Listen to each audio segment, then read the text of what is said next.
लीपजिंग विश्वविद्यालय में संस्कृत का भी अध्ययन किया है। वे उनको स्वामी विवेकानंद वेदांतियों का भी वेदांती कहा है। भारत से हम क्या सीखे, इसका अनुवाद भवानी शंकर त्रिवेदी ने किया है। इनका मृत्यु 28 अक्टूबर 1900 ईस्वी में हुआ था और ये तीन और कंठ उपनिषद को भी जर्मनी भाषा में अनुवाद किया है और में दूध को भी जर्मनी भाषा में अनुवाद किया है।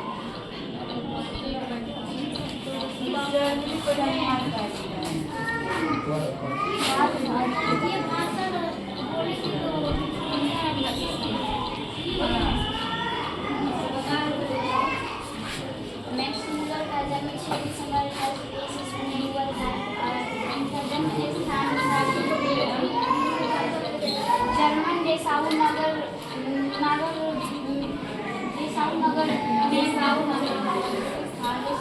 में हुआ था। इनका पिता का विलेनियर मूलर था और ये जब 4 वर्ष के थे तब इनके पिता का देहांत हो गया और इनका निधन 28 अक्टूबर 1900 ईस्वी में हुआ था।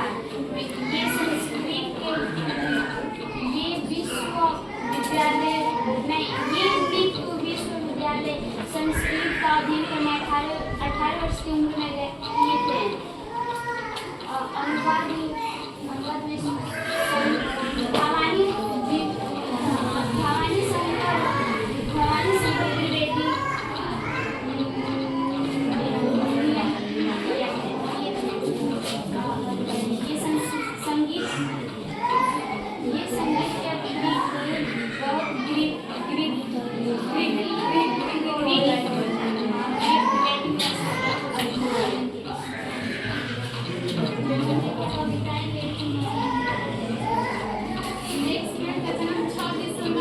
के इनका जन्म स्थान जर्मन के डेसाऊ नगर में हुआ था।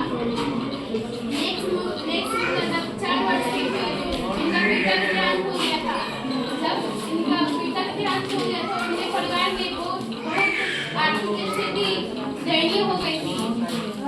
इनका मृत्यु 28 अक्टूबर 1900 ईस्वी में हो गया था।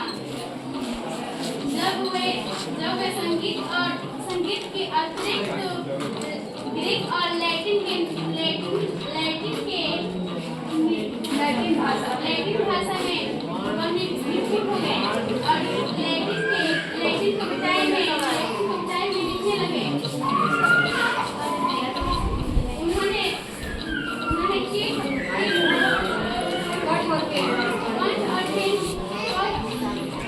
कंठ और खेल में अनुवाद किए।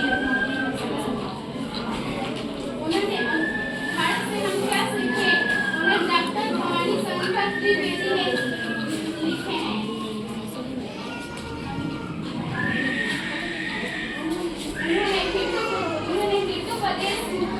उन्होंने गीतोपदेश जर्मन भाषा में भी अनुवाद किए हैं।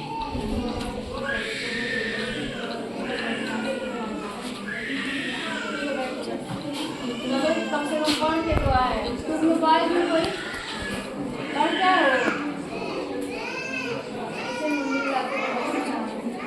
बोले तो कल मैक्स मूलर पढ़ाएंगे। नाम से ही आपको दिख रहा होगा कि ये इंडियन नहीं है। यहाँ के रहने वाले नहीं। ये एक पाश्चात्य विद्वान है। पाश्चात्य का मतलब पाश्चात्य का मतलब क्या होता है बताएगा? बोलो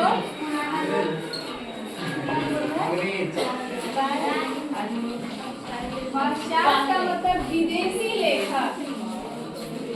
पाश्चात्य का मतलब इंडिया से बाहर जो भी किसी भी कंट्री का होगा लेखक, ठीक है, उसको बोलते हैं पाश्चात्य लेखक, पाश्चात्य विद्वान। पाश्चात्य ये विद्वान है मैक्स मूलर, जिनका जन्म आपके जर्मनी में हुआ। जैसे अपना भारत है वैसे इनके देश का नाम है जर्मनी। वहाँ पे 6 दिसंबर 1823 में इसको कहाँ हुआ था?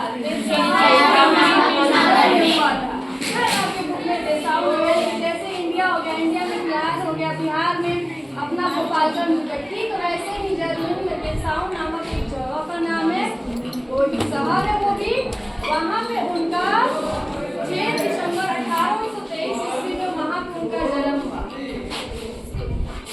दुर्भाग्यवश एक घटना इनके लाइफ में घटती है, आपके बुक में दिया गया है, ठीक है, जो पढ़ लिया वो समझ रहा है कि जैसे इनका जन्म हुआ डेसाउ नामक नगर में, वहाँ पे जब ये 4 साल की उम्र के थे, इनके सर से पिता का साया चला गया। अब तुम सोच सकते हो 4 साल का बच्चा है, माता पिता दोनों का प्यार चाहिए होता है, किसी एक का नहीं होगा। इनके जब होता है तो कोई एक और रहता है, माता पिता में से पेरेंट्स को हैंडल करता है, लेकिन दोनों का ही प्यार अपनी अपनी जगह चाहिए होता है एक बच्चे की परवरिश के लिए। क्योंकि देखो माता पिता दोनों होते हैं, ठीक है, एक माता घर की रखवाली कर देखरेख करती है, घर गृहस्थी को देखती है, पिता बाहर किसी चीज को देखता है। घर की गृहस्थी तभी चलेगा जब पिता बाहर कुछ अर्थ करके आएगा, कुछ कमा के लाएगा, अपनी पत्नी को सामान ला कर देगा, तब ना घर गृहस्थी चलेगा जी। अपने बाल बच्चों को खाना पीना खिलाएगा, ऐसे तो चलेगा नहीं। हाँ, तो अब 4 साल की उम्र में